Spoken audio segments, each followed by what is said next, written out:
When one becomes a master to the extent that I have, it's truly rare under the heavens.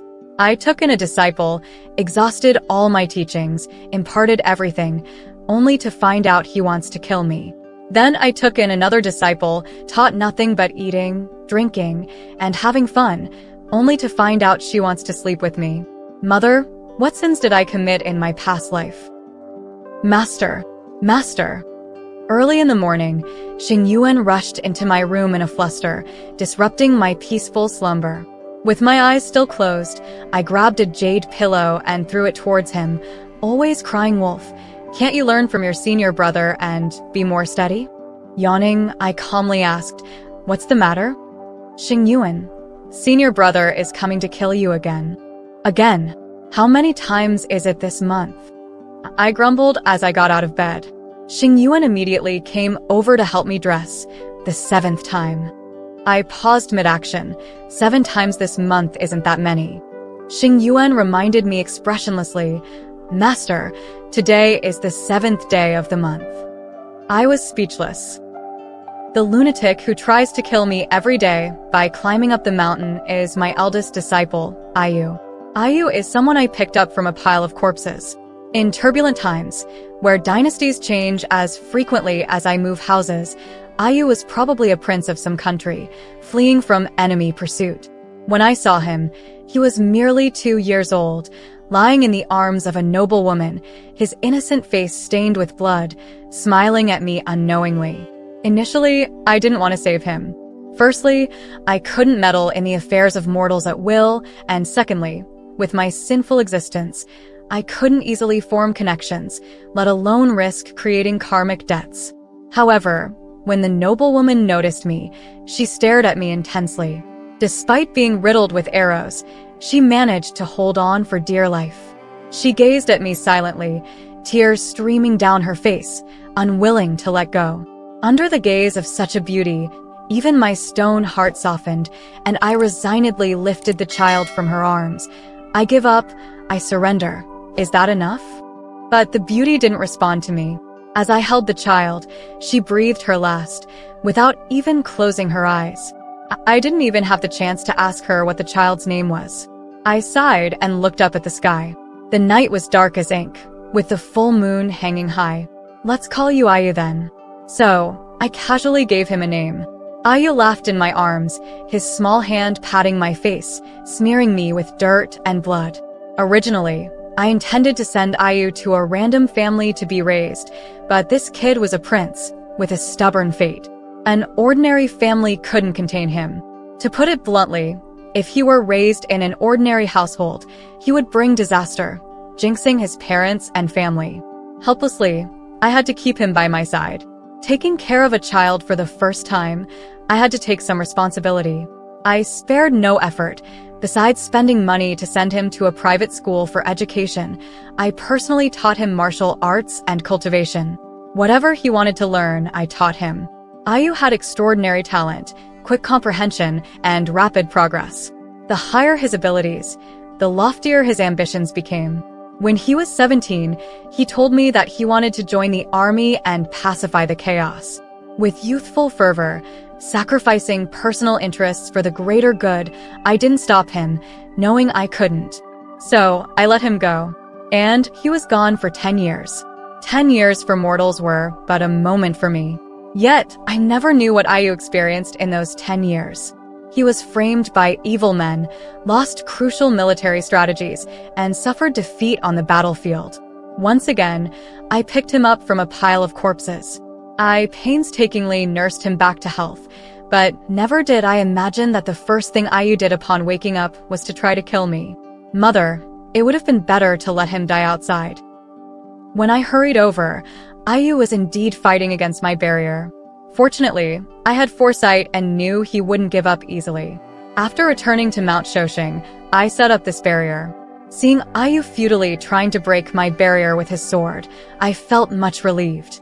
I walked over with my hands behind my back, stood inside the barrier, and proudly boasted, "This barrier was set up by using half of my cultivation, and it's regularly reinforced. Even if you cultivate quickly, you'll still live several hundred years less than me." Ayu looked at me coldly, "Master, do you intend to hide in here for the rest of your life?" I was not swayed by his provocation at all.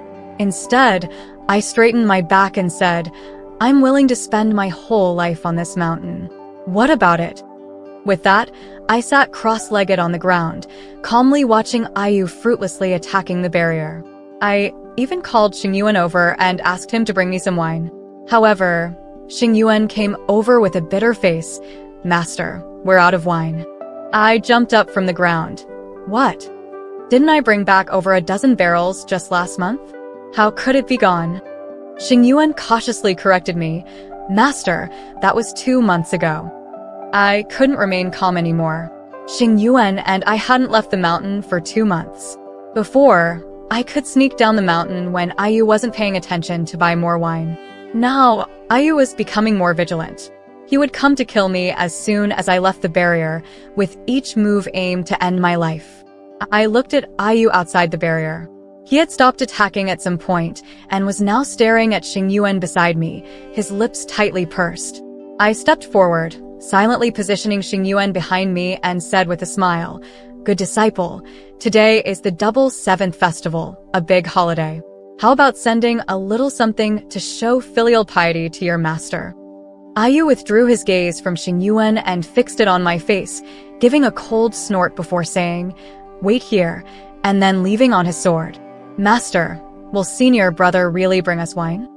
Xingyuan couldn't believe such a good thing existed. I looked pleased. "It seems your senior brother still has some conscience." Xingyuan muttered softly, "He tries to kill you every day. Does that count as having a conscience? Or are you just too easy to please, master? You don't understand. Trying to kill me is one thing. Buying me wine is another. These two things shouldn't be confused," I explained with reason.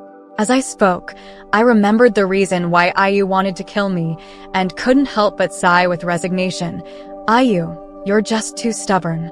Xingyuan silently watched me, emotions swirling in his dark eyes. Suddenly, he spoke up, "Master, do you like senior brother?"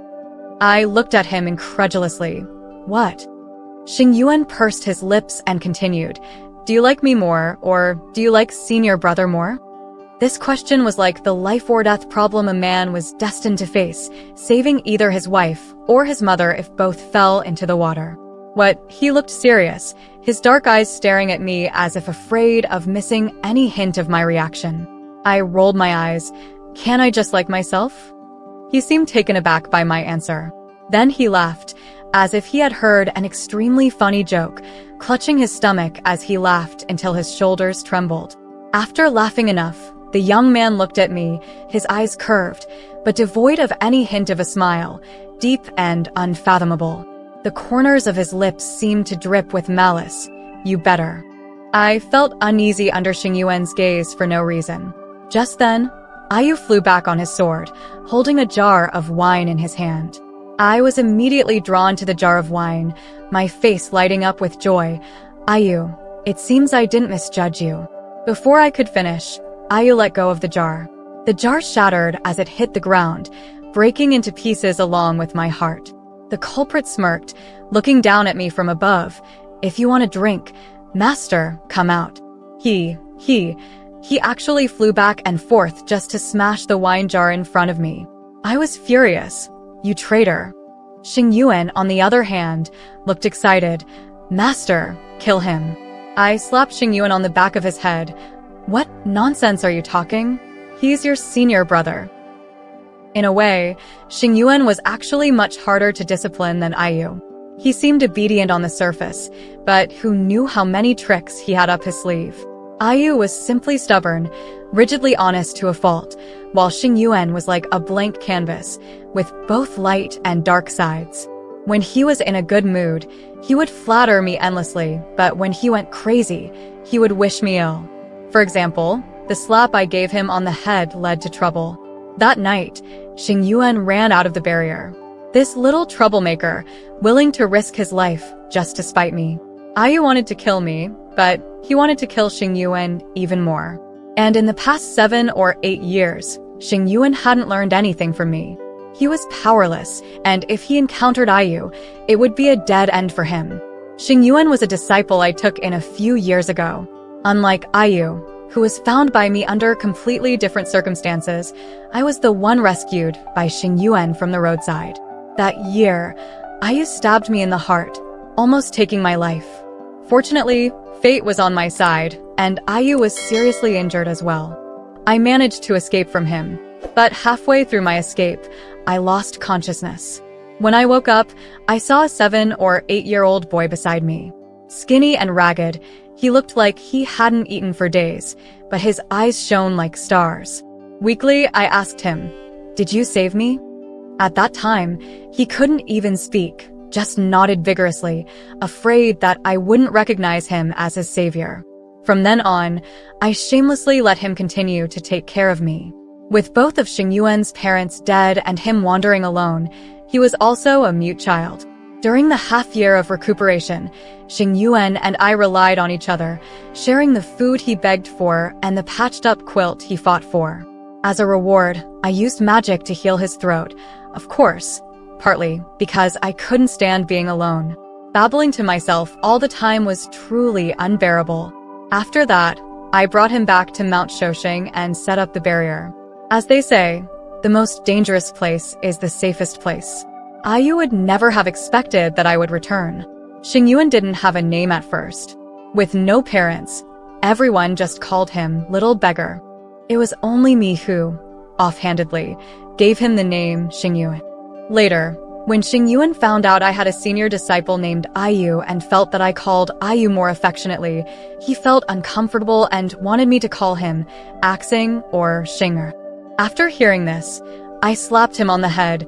"What nonsense are you thinking? Affectionate?" I only felt ominous. Xingyuan and Ayu had completely different personalities. Ayu was indifferent, rarely showing emotions, and kept everything bottled up inside. Xingyuan, on the other hand, was the opposite. He couldn't hide anything, laughing or getting angry as he pleased. Sometimes, he couldn't control his emotions. Having learned a lesson from raising a child for the first time, I decided not to teach Xingyuan anything this time. I just took him to eat, drink, and have fun every day. If it wasn't drinking, it was ogling girls. I didn't need him to learn self-defense. I could protect him. If he ever had any ill intentions towards me, I could kill him at any time. Sure enough, Xingyuan, who ran out of the barrier, was caught by Ayu. When I rushed over, Xingyuan had already been beaten by Ayu and lay on the ground covered in injuries. If it weren't for his strong heart still beating, he would have seemed lifeless. Before Ayu could inflict fatal harm, I quickly flew over, deflected his sword, and picked up Xingyuan to run. Ayu swung his sword towards me, the sword aura fierce, truly aiming for my life. I dodged to the side, feeling Xingyuan's weak breath in my arms, and angrily said to Ayu, "He's your junior disciple. How could you use deadly force?" Ayu remained expressionless. "He can't die easily, and you should know that best." Indeed, Xingyuan couldn't be easily killed because he wasn't an ordinary mortal. Inside his chest was the heart of a demon lord, possessing the strongest vitality. Even I couldn't destroy it. Even if his physical body died, that heart would still beat, seeking a new host. I frowned. "Do you know you almost made a big mistake?" Xingyuan was a rare host, able to restrain the demon lord's heart and resist its control. Even so, I couldn't help but worry.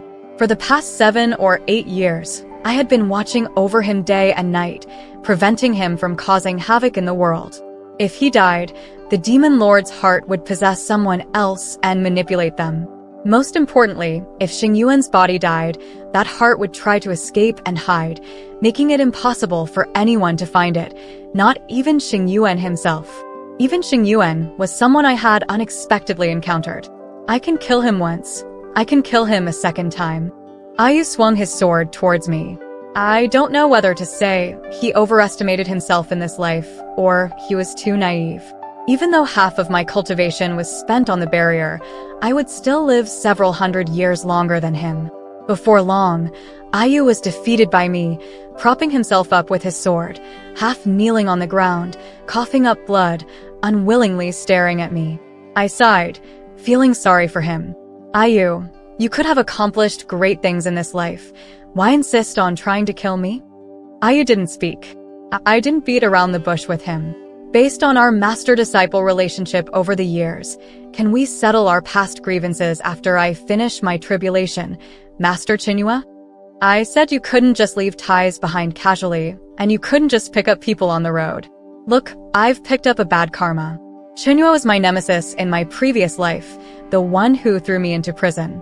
The irony was that when I encountered him in this life, he was only 2 years old.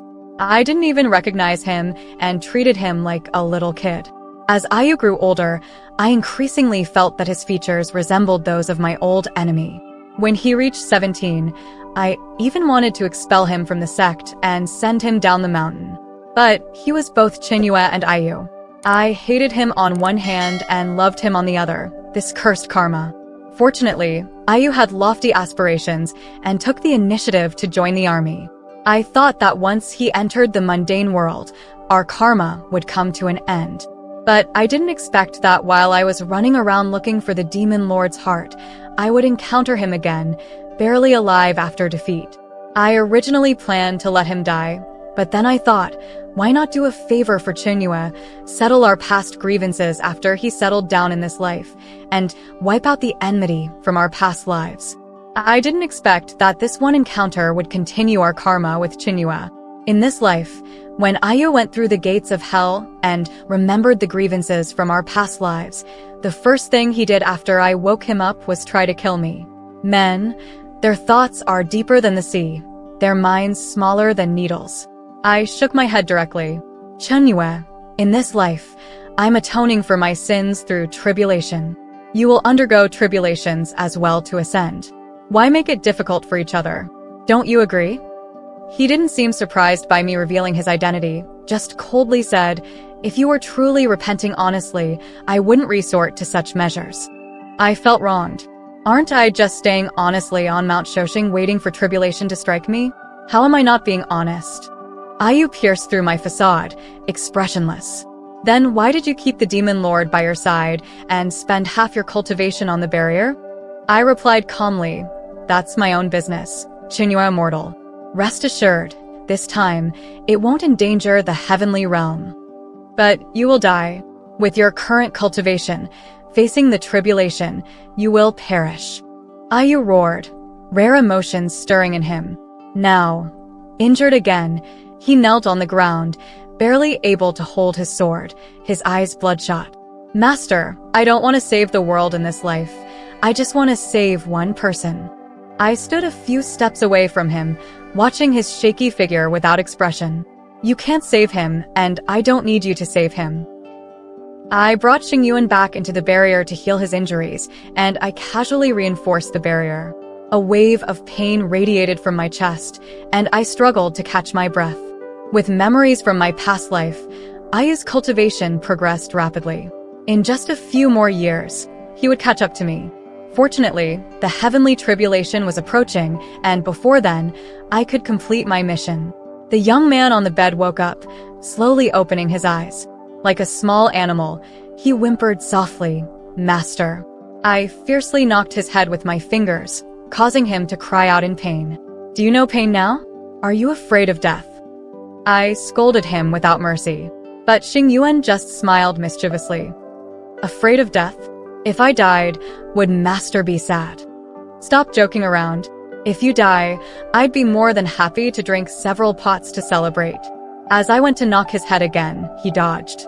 Sitting up on the bed, Xingyuan took out a wine flask from his pocket and handed it to me. With a dirty face and bloodstains, his eyes were brighter than the stars in the sky. I didn't run around recklessly. I went out to buy wine for Master. I was stunned. You risked your life just to buy me wine? Xingyuan smiled with narrowed eyes. Whatever Master wants, I'll do. If Master wants to drink, I'll go down the mountain to buy it. The young man didn't understand the ways of the world, trusting sincerely without knowing that the person before him held no true affection for him. I stared at the wine flask in his hand, feeling a mix of emotions. Master, Master? Xingyuan called me several times before I snapped out of my thoughts, saying impatiently, You little brat, why suddenly act sentimental? trying to make me feel guilty. You've got it all wrong. I snatched the wine flask from his hand and ran out of the room. Xingyuan followed, ignoring his injuries.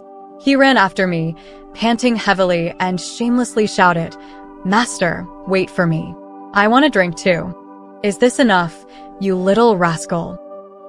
On the night of Qixi, the sky was as dark as ink, dotted with twinkling stars. Xingyuan and I lay on the grass at the top of the mountain, listening to the chorus of insects. The evening breeze brushed against our faces, bringing a sense of comfort. If only there were a wine flask, then it would be even more comfortable. I rested my head on my hands, gazing at the myriad of stars in the sky, and asked, "Xingyuan, why don't you ask me?" "Ask about what?" he replied. "Why didn't you ask me about why I didn't teach you martial arts and cultivation, or why I insisted on staying here at Mount Star?" Xingyuan's tone was innocent. Master must have his reasons for doing so. Just like 8 years ago, when I brought him to Mount Star, I asked him, "Are you so confident in following me? Aren't you afraid I might be a bad person who brought you here to lock you up?"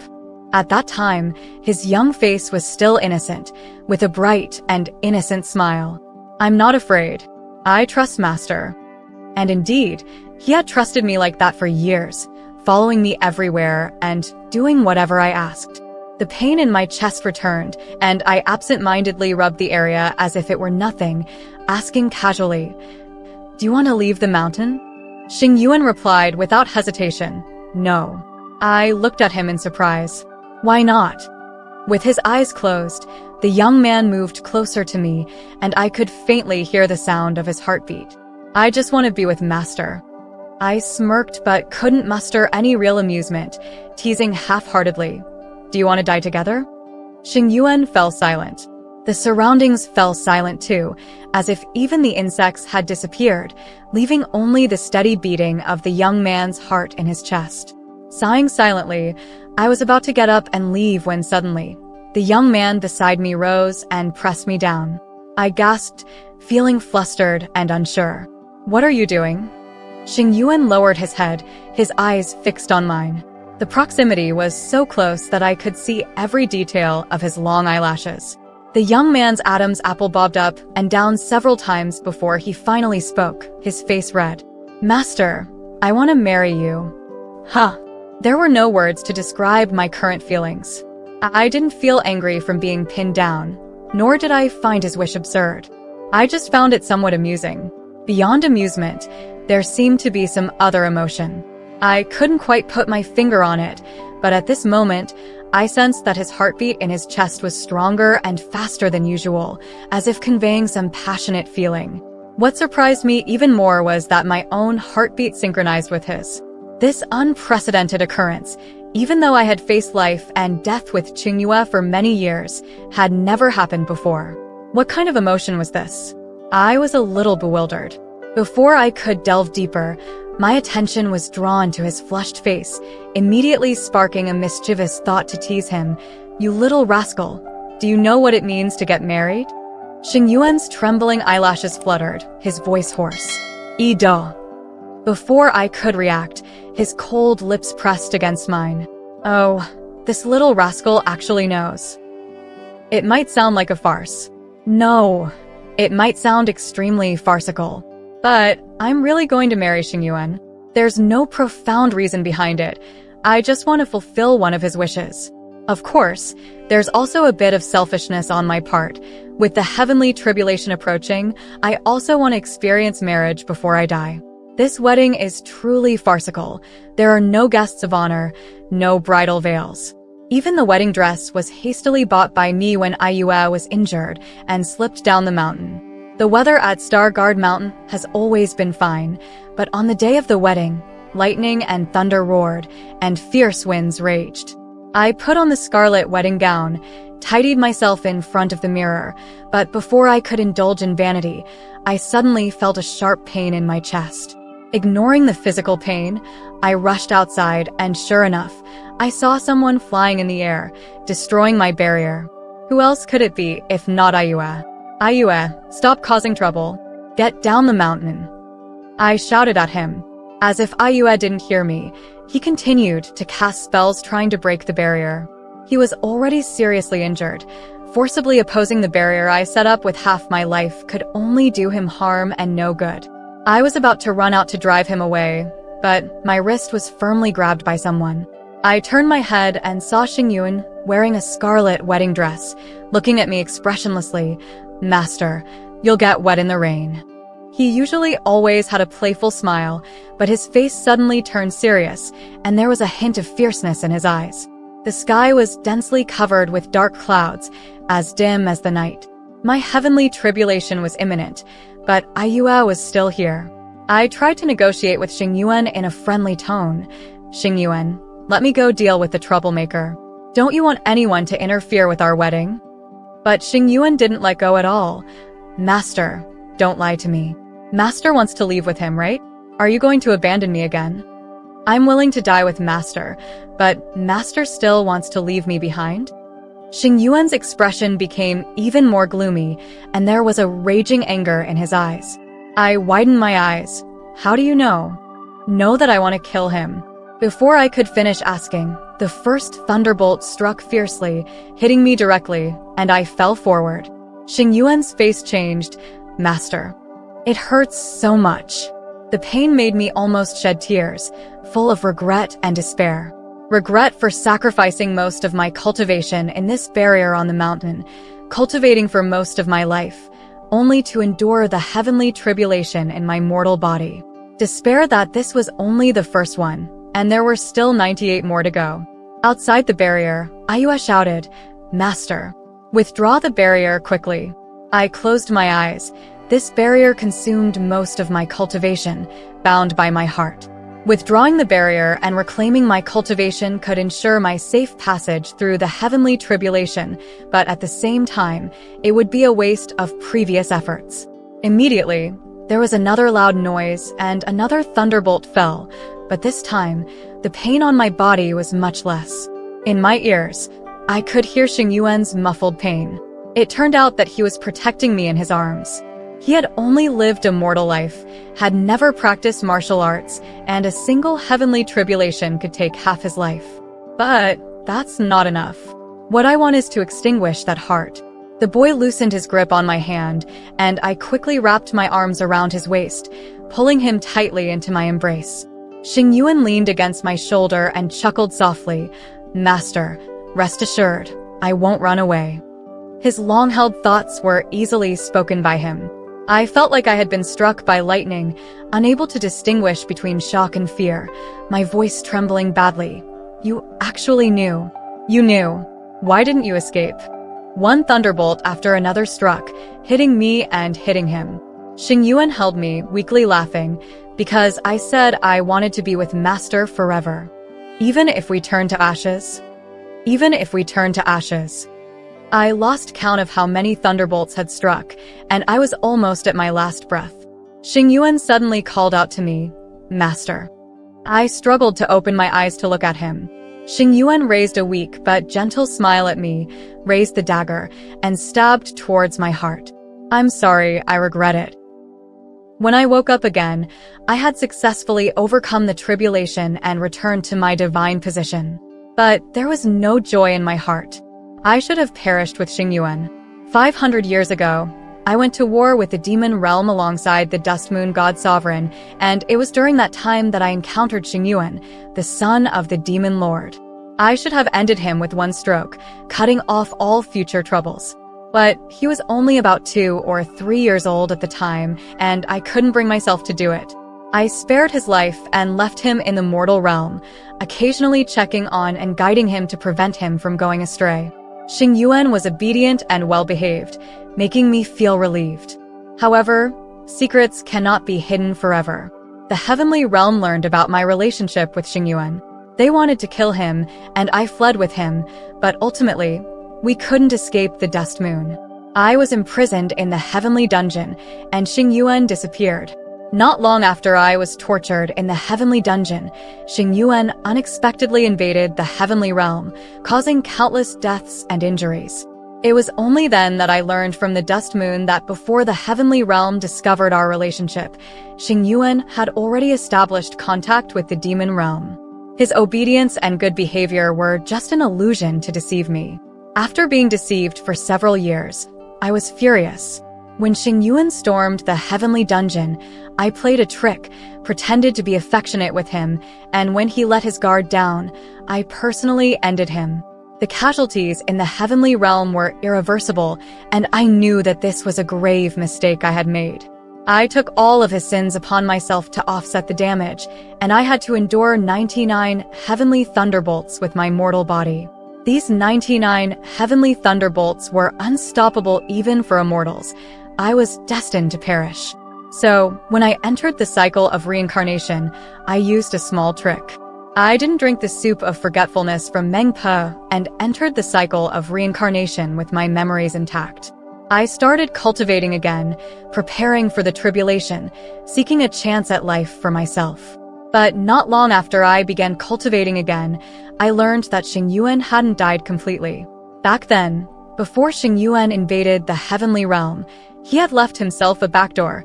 He left his heart in the mortal realm. Even if his body died, his heart could still find a host in the mortal realm, allowing him to return. He was truly cunning. So I began to wander around, searching for Xingyuan's heart. Even if I found it, with my current cultivation, it wouldn't be easy to kill him completely. I thought of using the power of those 99 heavenly thunderbolts to perish together with Xingyuan. But I didn't expect things to change. I felt a sense of pity and saved the dust moon, who was also undergoing the tribulation, and took him as my disciple. After passing through the gates of hell, the dust moon gained the memories of his past life early, unwilling to let me sacrifice myself and wanting to end this life of mine prematurely, forcing me to reincarnate and undergo the tribulation again. Naturally, I was unwilling. It was all thanks to him that I accidentally found Xingyuan. I brought Xingyuan back to Starguard Mountain, using my heart as a lock, depleting half of my cultivation to set up a barrier, imprisoning Xingyuan. Except for the variable of the dust moon, everything went smoothly. I don't know what went wrong with Xingyuan's heart. He seemed to have no memories of his true self. I was the only one he trusted. Whatever I said, he believed. I said I wouldn't teach him martial arts and cultivation because he had a powerful master like me and didn't need to learn to protect himself. But it was actually because I was afraid he would rebel against me after learning. I said I set up the barrier to prevent IUF from assassinating us, but it was actually to prevent him from escaping, to keep him locked up. Every word out of my mouth was a lie, but he believed every word. Everything went too smoothly.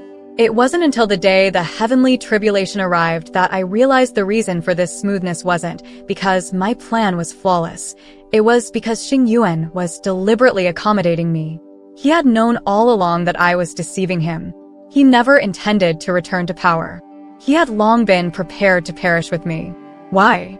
Why did he obediently comply with all my plans, only to regret it in the end?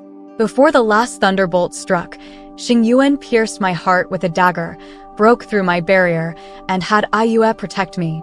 Master, I regret it. I don't want to die with you. I want you to live well. I slowly opened my eyes and lightly touched my lips with my fingertips. The soft touch from that night seemed to linger faintly. My heart began to ache again, this time feeling even more stifling. Why was the room so stuffy under the sky? I struggled to get up and walked outside, where the courtyard was filled with blooming peach blossoms. The moonlight was cold, and the young man in white under the tree turned to look at me. I pulled at my lips, unsure if I had successfully brought out a smile. Congratulations to the Dust Moon God Sovereign for successfully overcoming the tribulation. The young man nodded slightly. Thank you. Leaning against the eaves, I looked up at the sky. The full moon hung high, but there were no stars to be seen. What kind of tribulation did the Dust Moon God Sovereign overcome? A tribulation of love. I paused for a moment, then laughed. In all likelihood, I have also endured the tribulation of love, along with everything else.